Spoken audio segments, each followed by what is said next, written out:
Okay, so today we're going over forces. This is in the textbook at pages 304 to 308. That same reading is also present in Schoology under today's date. And then I also wanted to make you aware that if you go to Unit 4 on my website, dcsmscience6.weebly.com, these notes are already on there. So if we don't finish today or if you miss something, not only do you have access to a blank copy, but you also have access to the completed notes. You can see that there is a lot that we're going to be talking about today. So I want to make sure that you guys, that we are focused. So as always, we're going to read it together.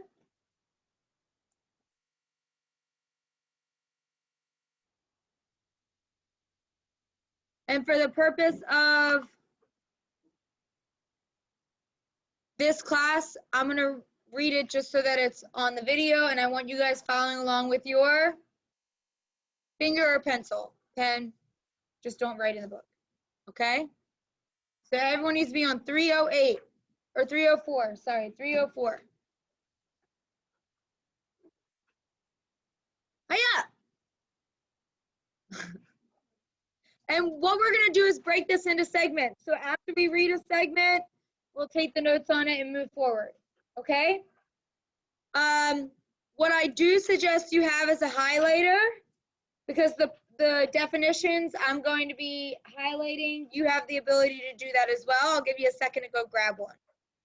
So if you need one, I have some up here. So you're following along with your finger or your pencil. What is force? What have you pushed or pulled today? You might have pushed open the classroom door or pulled the zipper on your backpack. A force is a push or pull on an object. Force has both size and direction. Just as you use arrows to show the size and direction of velocity and acceleration, arrows can show the size and direction of a force, as shown in figure 12. So like this, in the image, you can see that he is pushing down, that's the force, to break the boards. The unit for force is the Newton. You use about 1 Newton of force to lift a medium-sized apple. Contact forces. In figure 12, the hand touches, so there's that word contact, right? The hand touches the wood as the karate expert applies a force. A contact force is a push or pull one object applies to another object that is touching it. Contact forces can be small, such as a finger pushing a button on a phone, or they can be very large, such as a wrecking ball crashing into a building. Non-contact forces. The balloons in figure 13, so that's on the next page, are pulling the girl's hair toward them. A force that one object applies to another object without touching is a non-contact force. The force that attracts the girl's hair to the balloon is an electric force. The force acting between iron and a magnet is also a non-contact force. So let's go back to our notes. And we're just going to fill in those blanks. Make sure that your name is on this because it will have to be submitted. So somebody tell me what I need to write in the definition in those blanks. Ethan. A force is a push or pull on an object. Perfect. Oh, I said 2020. I meant 2020. Isn't that crazy? So crazy. Forces have very good size, so strength. How hard am I pushing or pulling? And direction.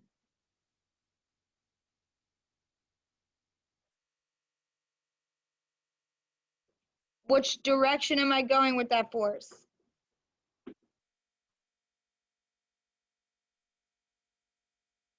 And they're measured in, Emerson, newtons.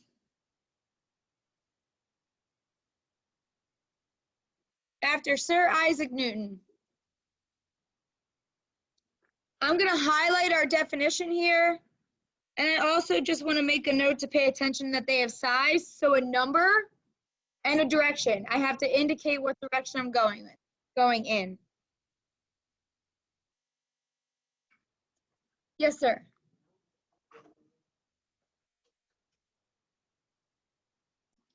All right, so we're lucky because contact and non-contact forces, it basically gives us the definition in the name, right? Contact forces have something to do with contact. So this would be a push or pull. One object applies to another, that is touching. Very good.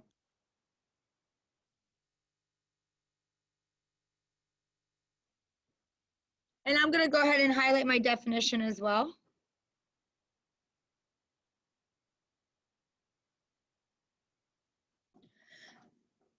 Now there's one contact force that we're going to talk about later in these notes, but I want us to understand that it is a contact force, okay? Friction.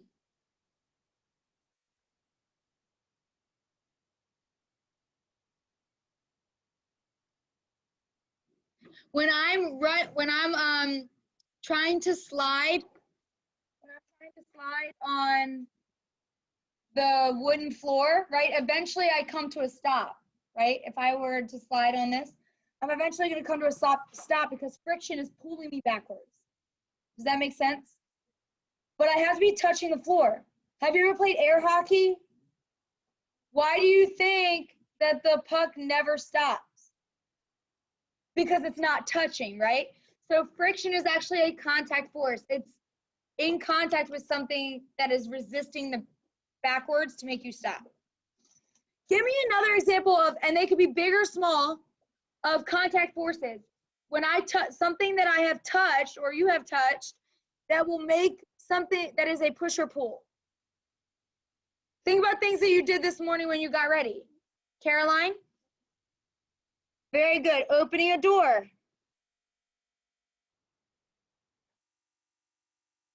My mobile friends, what about examples from you guys? What is something that you push or pull today that by touching it? What's something that you push or pull today by touching it?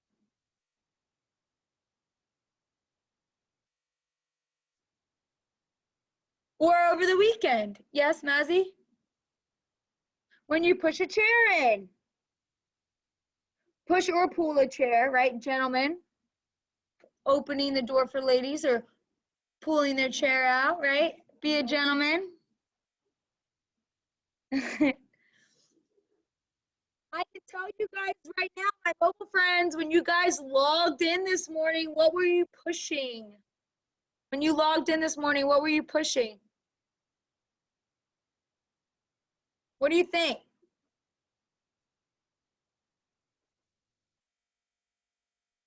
I want to hear from one of you guys. What was I pushing this? What were you guys pushing this morning to get into the Zoom?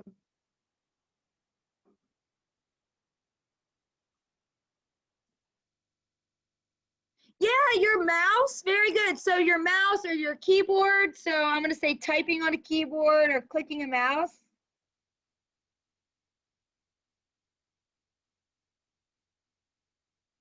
Very good.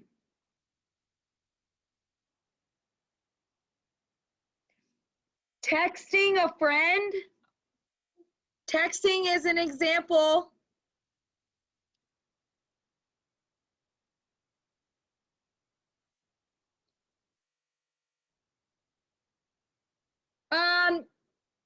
Bishop. Opening a laptop. So I'm gonna just leave it at opening a door, but opening anything, right? What does the picture show? What is the one in the picture the textbook show? Yeah, karate chopping. What about any other things in sports we can think of? Throwing a ball. Throwing or kicking a ball. And it also said something else. in the textbook. You may not find this relevant, but I came in like a wrecking ball, right? A wrecking ball. Yay. So a wrecking ball.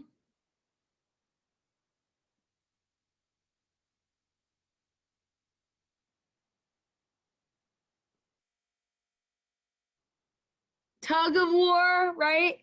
If you have a dog and they like to play tug of war with their toy, right? Those are all great examples.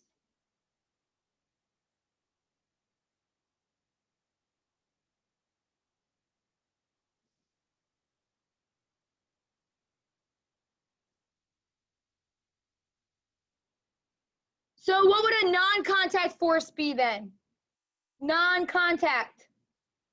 Somebody who has not spoken yet today. Whose name rhymes with Mendy. If contact is with touching it, what would non-contact be? Not touching. Yeah, exactly. So this is a push or pull that one object applies to another without touching.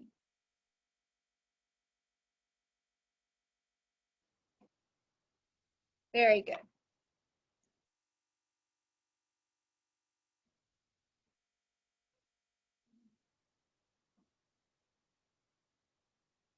These ones are a little harder.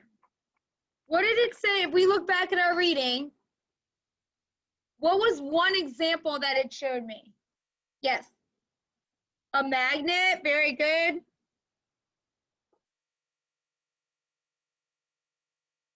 And y'all know I like pictures, so I'm going to draw a picture. And I'm even going to show my arrow that when it is pulling, I don't think I have any or I do, maybe I can try right now.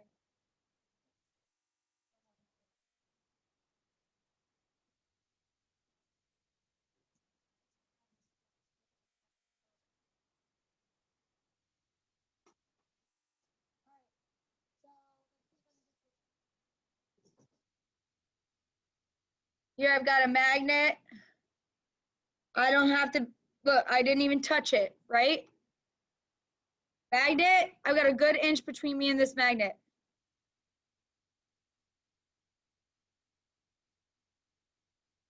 Right? It pulled it without even touching it. Give me another example that it said in the textbook. I love all these hands, Ayana.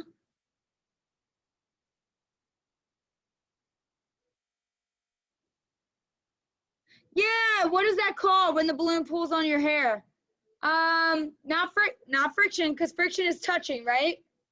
Static electricity. And I have a cool demonstration I want to show you with this one too, without messing somebody's hair up. But I'm going to draw a picture, obviously. And my hair looks way too good to mess it up today. Sorry.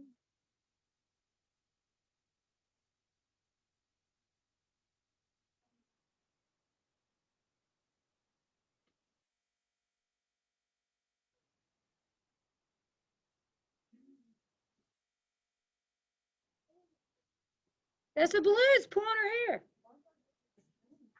No. All right.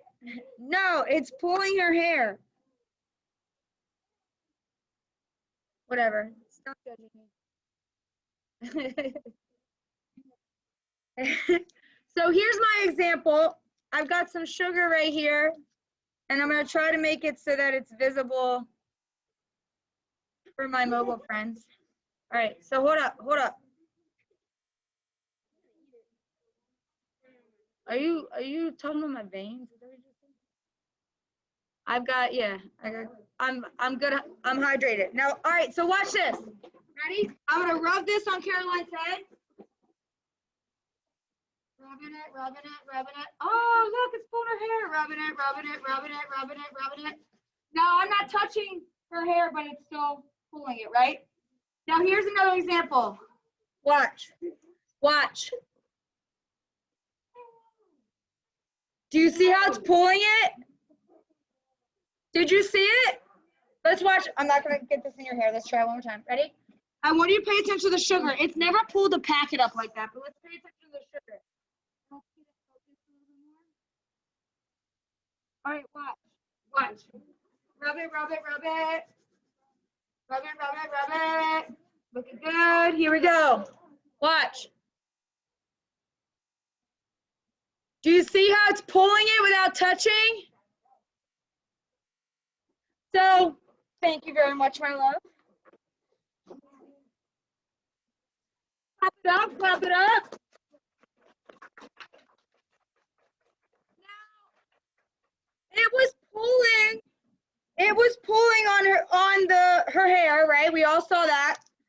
But we also saw that it was pulling on the sugar without touching the sugar, right? Somehow I'm going to clean this up and make it not messy. Okay. So there's one other one. So we said static electricity. You can think about the balloon to the sugar mentally as well if you want to make a note. Balloon pulling sugar.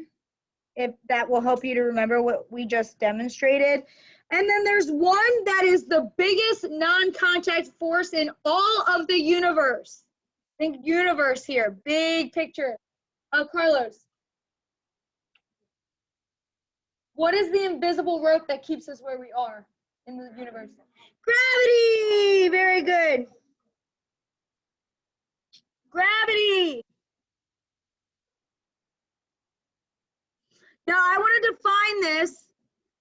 define this because gravity, and it kind of defines it when you think about the definition, it makes sense. It is an attractive force, not meaning that it is good looking, but it is an attractive force that exists between all objects that have mass.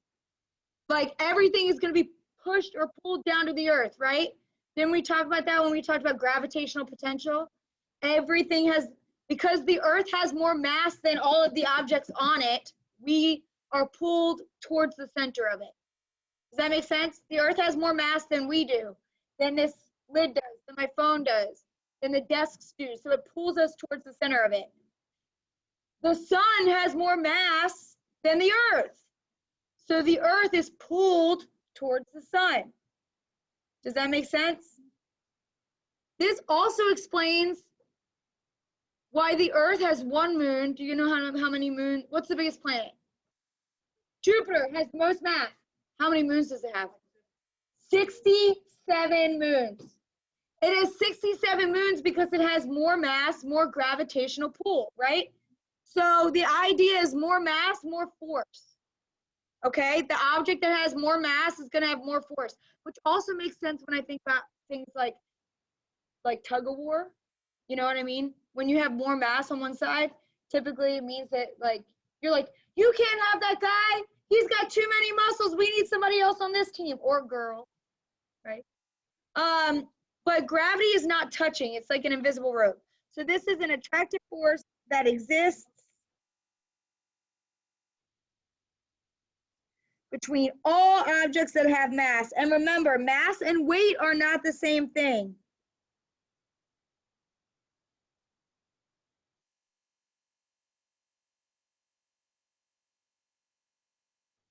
And just to make sure we remember, we're going to define mass as the amount of matter inside an object. Let's make sure we're writing this down, please.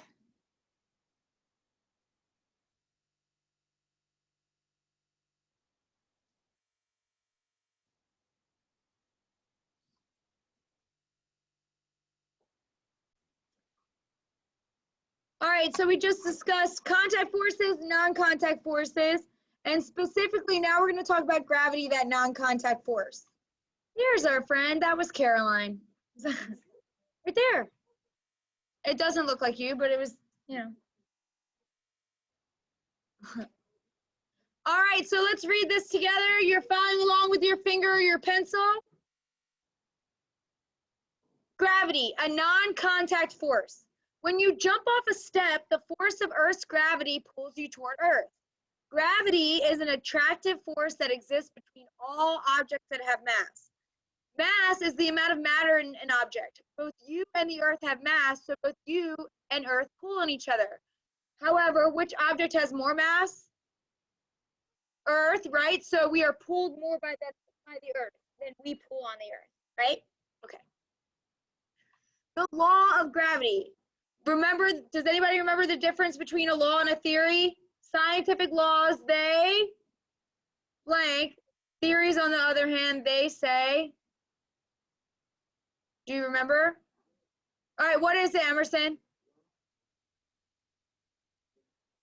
Very good. Scientific laws, they describe. Theories, on the other hand, they say why. Like it literally has Y in it, remember? From long ago. So this is going to describe a pattern in nature to us. It's not going to tell us why it happens, but it's just going to describe what happens, right? So in the late 1600s, Sir Isaac Newton developed the law of universal gravitation, also known as the law of gravity. This law states that all objects are attracted to each other by gravitational force. The strength of the force depends on the mass of each object and the distance between them. So gravitational force depending on mass. We already kind of discussed this a little bit, but let's kind of go into it a little bit further and we'll talk about distance as well. Figure 14 shows that if the mass of an object increases, the gravitational force increases between it and another object. The gravitational force between you and Earth is large because of the Earth's large mass. The force holds you to Earth's surface. The gravitational force between you and your pencil is small because you both have relatively small masses compared to the Earth. So you don't feel the attraction even though it's present. So does that make sense? I'm not going to be able to force my pen up to my hand, right? Because the Earth is pulling on the pen more than I am to keep it down. Does everybody follow me there? Okay. Now let's talk about how distance is affected. As two objects move apart, the gravitational force between them decreases. Figure 14 shows that if the gravitational force between two objects 1 meter apart is 4 times greater than the gravitational force between the same objects, figure 14 shows that the gravitational force between two objects 1 meter apart is 4 times greater than the gravitational force between the same objects that are 2 meters apart.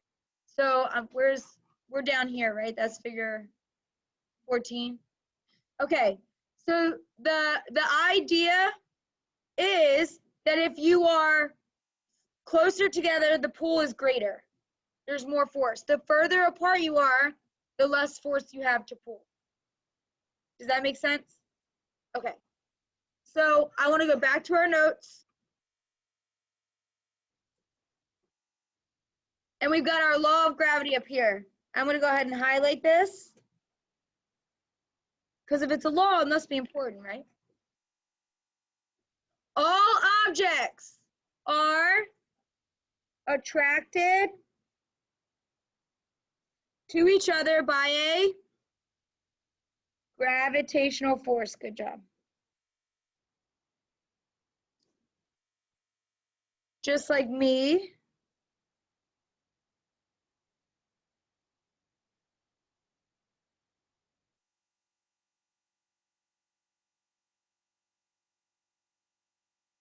And Sir Isaac Newton, forever.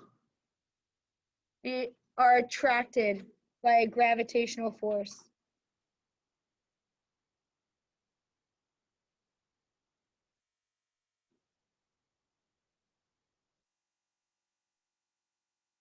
And if you want to write Sir Isaac Newton, you guys, does anybody know why he's called Sir?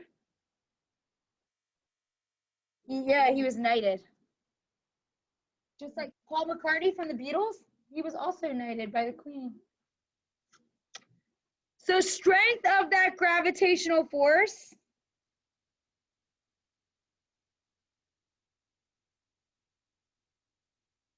depends on what two things?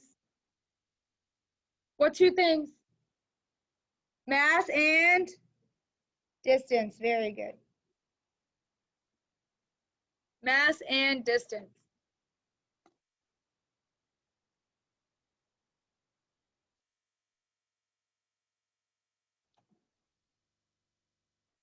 I'll give you a second to catch up. So mass is the amount of blank in an object. Matter. And remember, weight is the measure of gravity on an object. So when I'm standing on the scale, that is literally just the force of gravity pushing me down to earth. How much force does it take from gravity to keep me where I'm at? Does that make sense? The more matter inside of me, the more force it requires to get me to stay on the ground. So weight is not the same thing as mass. As mass increases, what happens to gravitational force? Think about what I say about Jupiter. Yes, it also increases.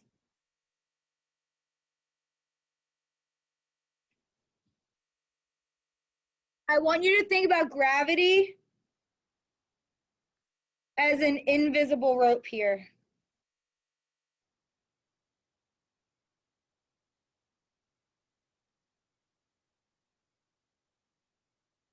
I want Bishop, Ethan, and Carlos here.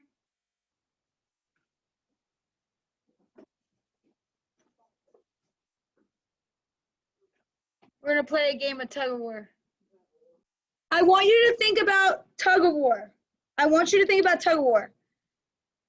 Also, a great real life example here is that Jupiter is the largest planet. It has the most mass. And it has 67 moons.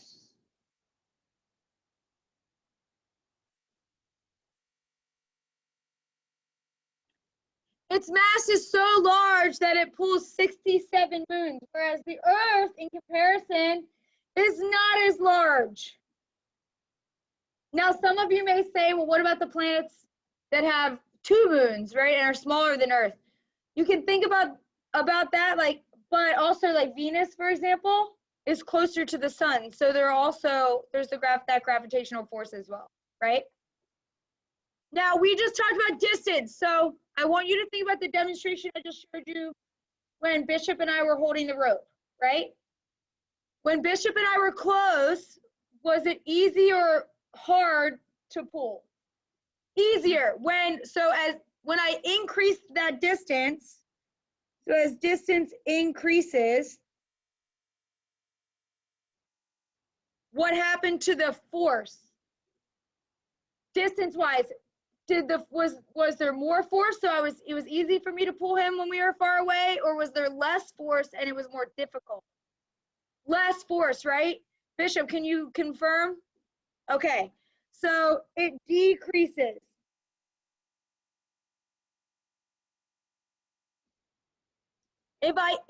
Also, I want you to think about this. So not only did we think about did we demonstrate with the force of the rope, which, remember, that rope represented an invisible rope, like of gravity. But let's use a real example of a non-contact force, a magnet, okay? As a short distance, right? Short distance between me and the magnet, or the magnet and the paper clip, and it pulls it, correct? But if I increase the distance, do you see how it's not pulling it at all? Now, if the force of this magnet, or if the mass of this magnet was larger, what would happen? It would pull it. But if I had a larger magnet and I kept increasing the distance, would it pull it? No, because the distance still makes a difference, right? So what I want you guys to think of not only is the tug of war, but if I increase the distance from a magnet,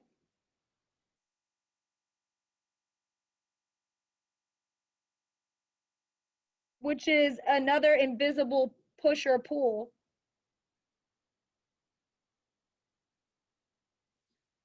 The force or pull of the magnet is weaker.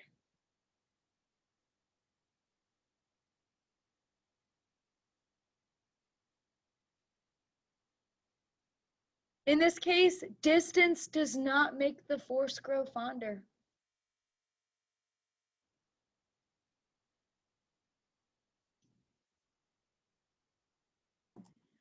All right, we also discussed how mass and weight are different, right? Does somebody want to tell me in their own words that difference instead of me just reiterating it? Go ahead, Emerson.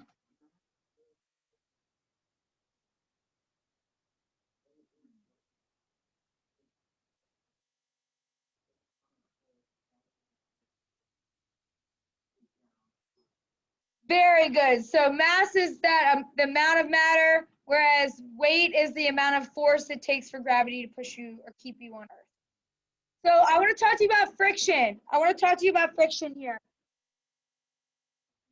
Rub your finger across your desk, then rub it across a piece of your clothing. Do it. There you go. Now against your clothing. Mine is like kind of scratchy. What did you feel? You definitely felt something. Oh, is your finger numb?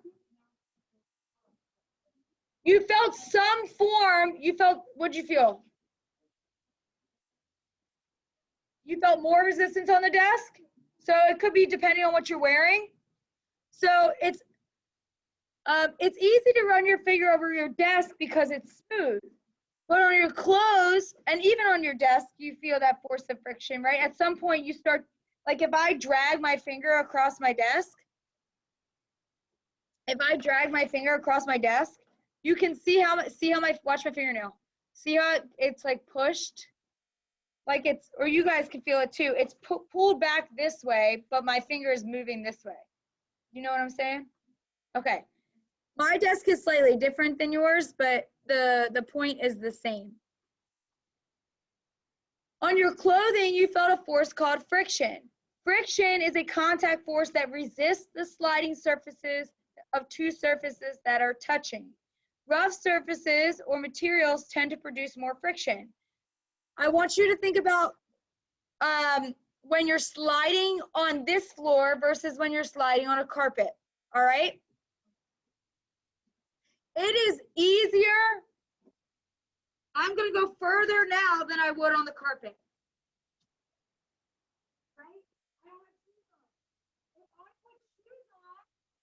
The bottom of these shoes have rubber.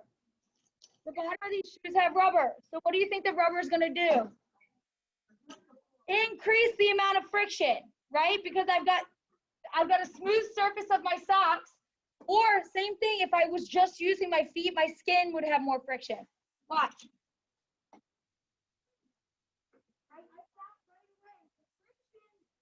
The surface is not smooth. We're not going to do this one, but it says slide your book across the floor. Don't do that. Floor is filthy. The book slows down when you stop pushing it. The force of friction acts in the opposite direction of the book's motion. So just like when I was sliding on the floor, my force of my body was going forward. What direction was friction going? Backwards. That's why I stopped, right? A heavier book is more affected by friction than a lighter one. Why? Why? Why would a heavier book have more friction? Because of the mass. Very good. In figure 16, the force of friction between the sled and the ground acts in the opposite direction to the force of the man pulling the sled. We're talking about air resistance. Air resistance is a force of friction. If I am flying a kite or if I'm jumping out of a parachute, my body weight is going what direction when I jump out of a parachute? Down, but friction is pulling me up. That's why the parachute expands. When you drop a piece of paper, it slowly drifts downward, but friction between the air and the paper surface slows its motion. Air resistance is the frictional force between air and objects moving through it. When you crumple up a piece of paper, so I'm going to crumple this piece of paper up. In a ball, there's less surface area, right? You guys know what surface area is. Somebody define it for me. Ethan? The area of the surface, right? So which one has more surface area? Very good, the full piece of paper. When I drop it, and I'm gonna stop sharing real quick so they can see my face.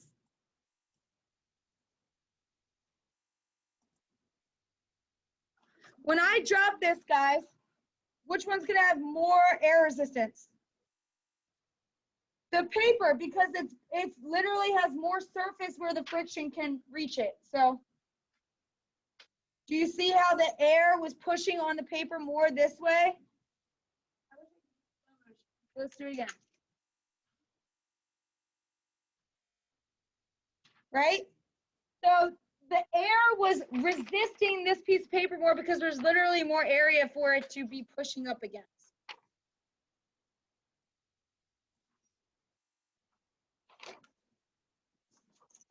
So friction between the air and the paper surface slows its motion. Air resistance is the frictional force between air and objects moving through it. When you crumple up the paper, it has less surface area in contact with the air. So air resistance decreases and this one falls faster. This is the same reason why people who are parachuting, if they want to go fast, they go like this. Have you ever seen that where people are skydiving and they want to go fast? It's called like streamlining or, yeah, and they go, you're going like this, but if you want to slow down, they'll put their bodies horizontally and flat. Have you ever seen that? Have you ever seen the flying squirrel suits? Where they're like a bodysuit, but then if they open their arms, they have wings. So when they want to go fast, they go narrow. When they slow down, they go horizontal and open up the wings of their suit to increase the air resistance to slow them down. Okay? Here's another example. I told you guys I've run for like ever, right? When I used to do track, I used to do mid-distance and sprinting, and well, when we were training to sprint, you start at the starting line, you have to learn to run out of those blocks like fast because you're competing against people who are just going 0 to 60 super fast, right?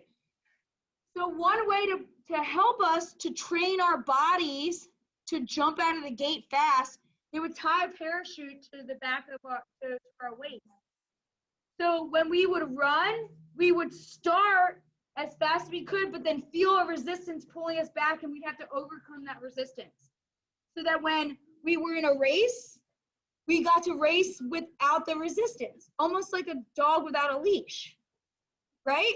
You're going to shoot out of that gate faster because you no longer have something holding you back. So I want us to flip to that page that talks about friction. And I'm going to color code this. If you guys want to, you guys can color code it. You can just label it with different designs. But I really like this image here. It actually does a really great job of describing all of the forces that are acting on a car. Is friction contact or non-contact? Contact, because I have to be touching the floor, right? And we think about air hockey. The reason that the puck keeps moving is because it's not touching the table. Thank you. It is a contact force that resists. So I'm moving forward, but friction is pulling me backwards. It resists the sliding motion of two surfaces that are touching, and that's how I know it's contact, because the surfaces are touching. Does friction act in the same direction or the opposite direction? The opposite, very good. Again, I was sliding forward and friction was moving backwards.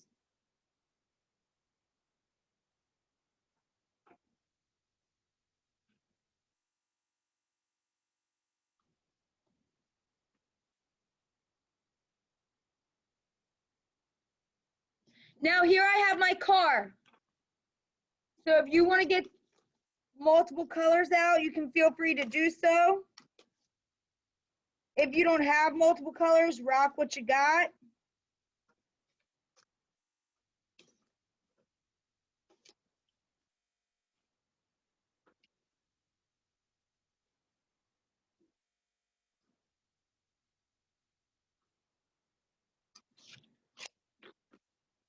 So weight.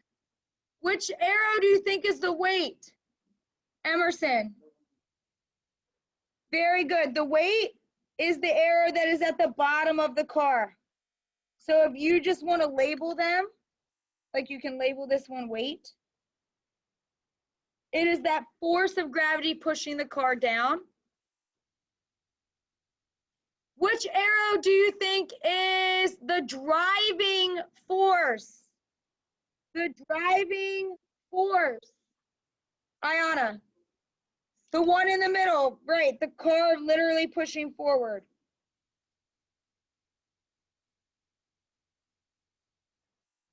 So if you want to label it inside driving force.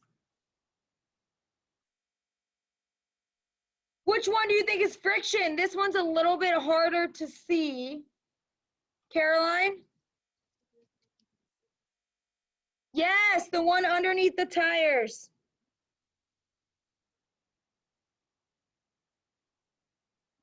Pulling, like if I put brake, right? If I put my brakes on the tires, they're pulling me backwards.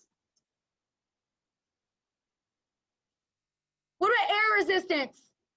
So if friction is pulling me backwards, air resistance has to be doing the same thing. Mazzy?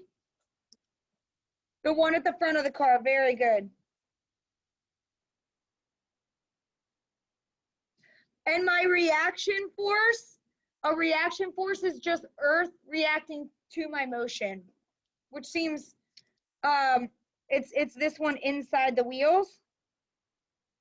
It's the one that is pushing up on the car. It's earth reacting to my motion. Does everybody understand that diagram? Okay. I love that because it makes it so clear to think about, like when you're in that car, you don't realize all those forces are already acting on you. You recognize the brakes, right? Pulling you backwards. But you might drive on the Buckman Bridge and you might realize, oh, it feels like my car has to use more force to move forward, right? Have you ever tried running in the wind?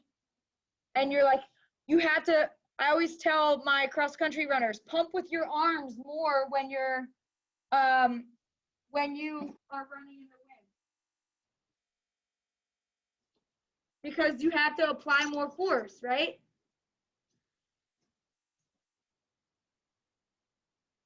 Heavier objects are more or less affected. More affected, very good.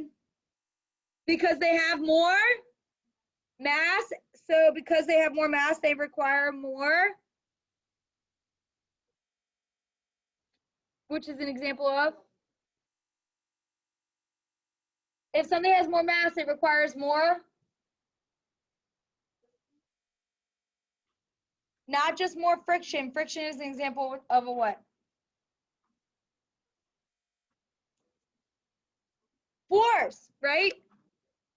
I didn't hear you, love. I'm sorry. It requires more force. And we talked about this, right? Also, same thing, more mass, more kinetic energy. The more mass, the more force required to move it. So now we're going to go on our air resistance. Air resistance is the frictional force. So if it's frictional, is it non-contact or contact? Contact, very good. Air is touching the parachutes. Between air and objects moving through it. Air resistance increases as surface area. So I have more air resistance if I have more surface area. Very good. Everybody knows what surface area is, right?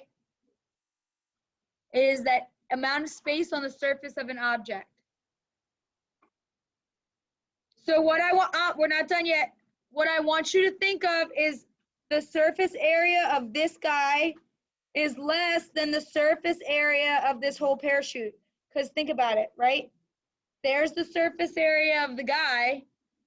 There's the surface area of him when he spreads out, but the surface area of the parachute is greater. So which one has more air resistance? The parachute, right? Which one has the next most air resistance?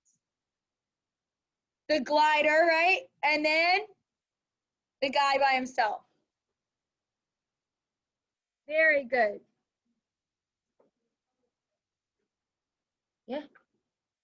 We will be practicing the math aspect of forces later this week, but you have to understand all the forces that are acting on something so that we understand the directions of how to add them and subtract them.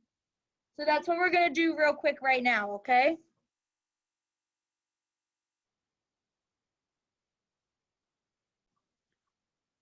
So now we're going to talk, we talked about how, or showed a picture of how all those forces can act on a car. So clearly forces can be combined, right, or added together.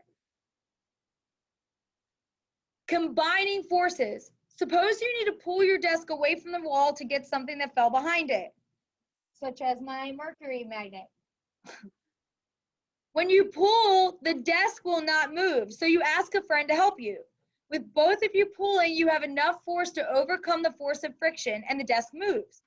When more than one force acts on an object, the force combines and acts as one force, right? Like a total force.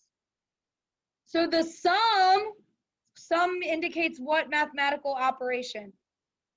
Addition, very good. The sum of all the forces acting on an object is called the net force. Like if I'm catching all of the forces in a net, like SpongeBob jellyfishing, right? And I have to add them up.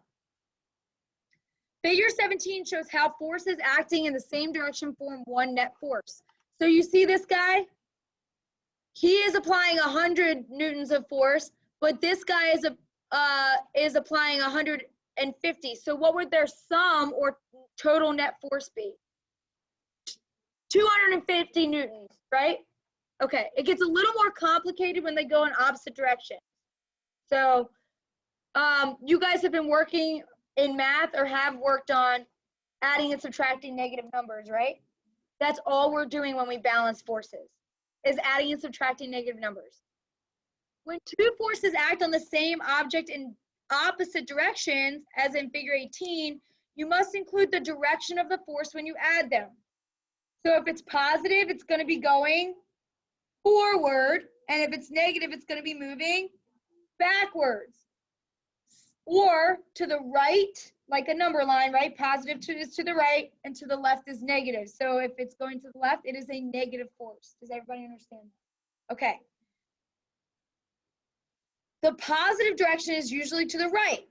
In the left photo, figure 18, the girl's force on the dog's leash is positive 50, so to the right 50. The dog's force in the leash is the same size as the girl's, but in the negative direction. The dog's force is negative 50.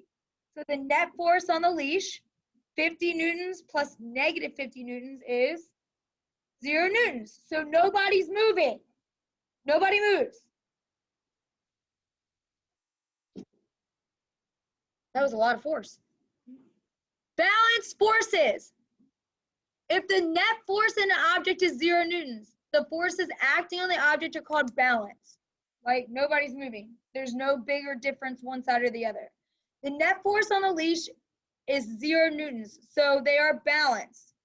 But unbalanced forces, when the net force on an object is not 0, the forces acting on the object are unbalanced forces. The net force on the sled in the right photo of figure 18 is 100 newtons to the right. The forces acting on the sled are unbalanced, so it accelerates. And we're going to talk about that difference between acceleration and velocity on Wednesday, but I do want to kind of write the notes that we have for balanced and unbalanced forces, and we will continue to practice that on Wednesday.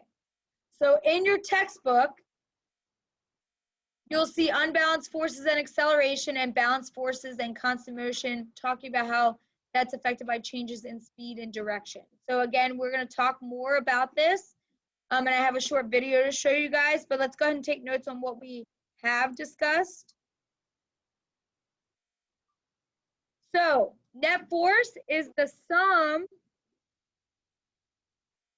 addition of all the forces acting on an object. And like I said, I like to think of it as jellyfish, like all the jellyfish in the net, and I'm adding them up.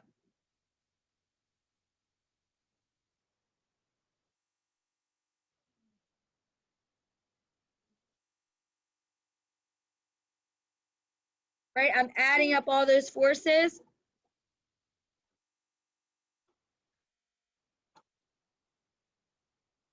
So a balanced force, we're going to use the idea of a train here. Here's my train. It's nothing special. I'm just using blocks. What force would pull a train backwards? What force would pull a train backwards? What would be a resistance force, Carlos?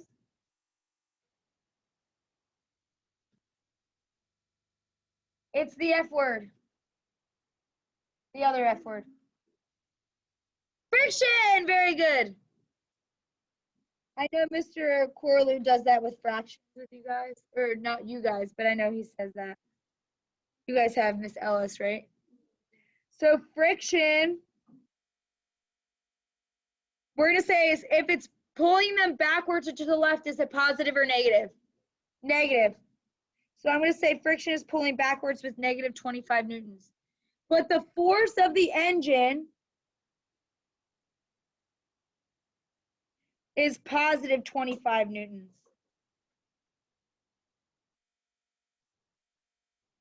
So I have negative 25 plus 25 equals what? 0 what? Newtons. Very good. So my net force is 0 newtons.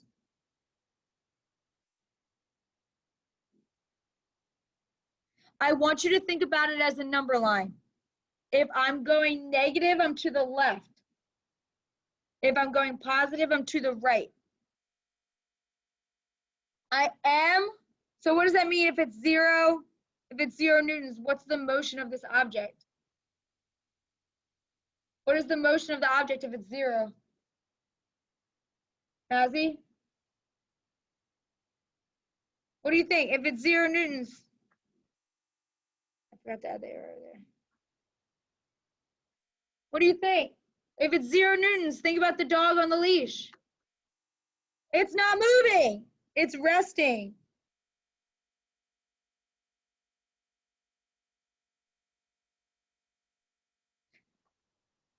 Or it's moving at a constant velocity, and we're going to explain what that means. Constant velocity, that means it's moving in the same direction at the same speed. If you were walking, right? If you were walking in the same direction, the same speed, but then I pushed you, wouldn't you accelerate or go faster? But if I don't push you, you're still going to be balanced. You're still going to be moving in the same direction at the same speed. It's when I add additional force in one direction that's going to make you accelerate. Does that make sense? So I'm either moving at a resting or not moving, or moving at a constant velocity, which is the same speed and direction.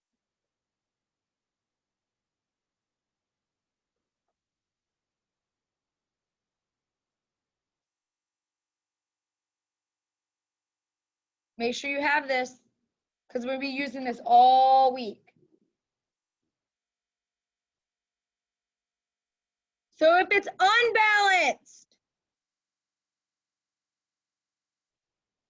unbalanced, I'm going to have my train, and let's say friction is, we'll still say negative 25 newtons to the left, right? Because it's negative, meaning to the left. And let's say I'm moving with positive 105 newtons forward. So I've got friction pulling backwards because it's a resistance force, and I've got the engine pulling me forward. So what would my equation be to calculate the force? Emerson?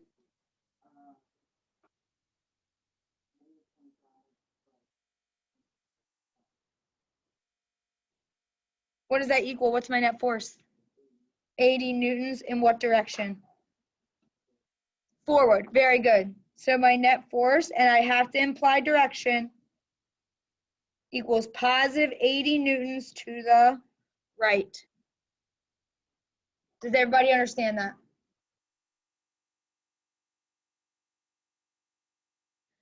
That means that I have a direction. That means that I am accelerating to the right, speeding up to the right.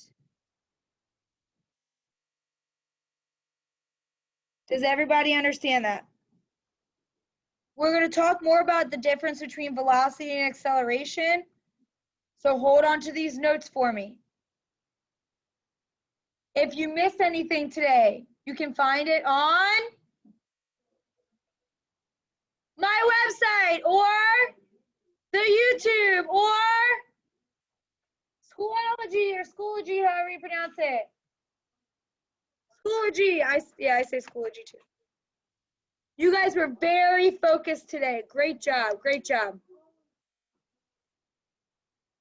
I do want to fill in these blanks, actually, so they're easy for us to reference when we talk about them on Wednesday. So velocity is speed and direction of a moving object. So constant velocity, that word constant means speed or same, right? Like nothing has changed.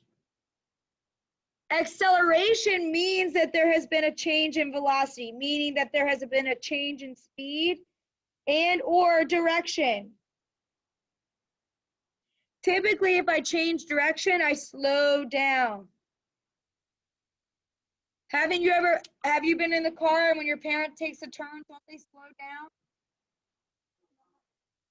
Okay, shouldn't they slow down? Yes. I tell you this example. When I was a kid, I was learning to drive. There was this road called Harford Road in Maryland, and we called it the Seven Sisters because it had 7 really sharp turns. All right. My dad used to do this thing. I don't know if he picked it up off a TV show or not, but he would have a full cup of coffee, and he would say, "If you spill my coffee, you're done driving for the day." Yeah. I'm like, first of all, who do you think you are? And second, rude. But anyway, it taught me because you can't see around those curves. I saw somebody like on a motorcycle crash and go under the guardrail because they took the turn too fast. So when I was learning to drive, my dad would say like, you don't know what's coming around that turn and they don't see you either. So you have to slow down. I'm like, okay, that makes sense. So to make sure we slowed down, he would do the coffee trick. And it really actually worked because if you take a turn too fast, you could lose control. You should never accelerate or you should never change your velocity, change your speed. You are going to decelerate around a turn because you're changing your direction and your speed, right? But your velocity is the direction, so it's always going to have a vector, right, or an arrow, and your speed. Does that make sense? Okay, we are going to reference this when we talk about balancing forces and doing that math, and you can also reference it on page 308 in the textbook. So thank you for going back and adding that. You'll be super prepared for Wednesday.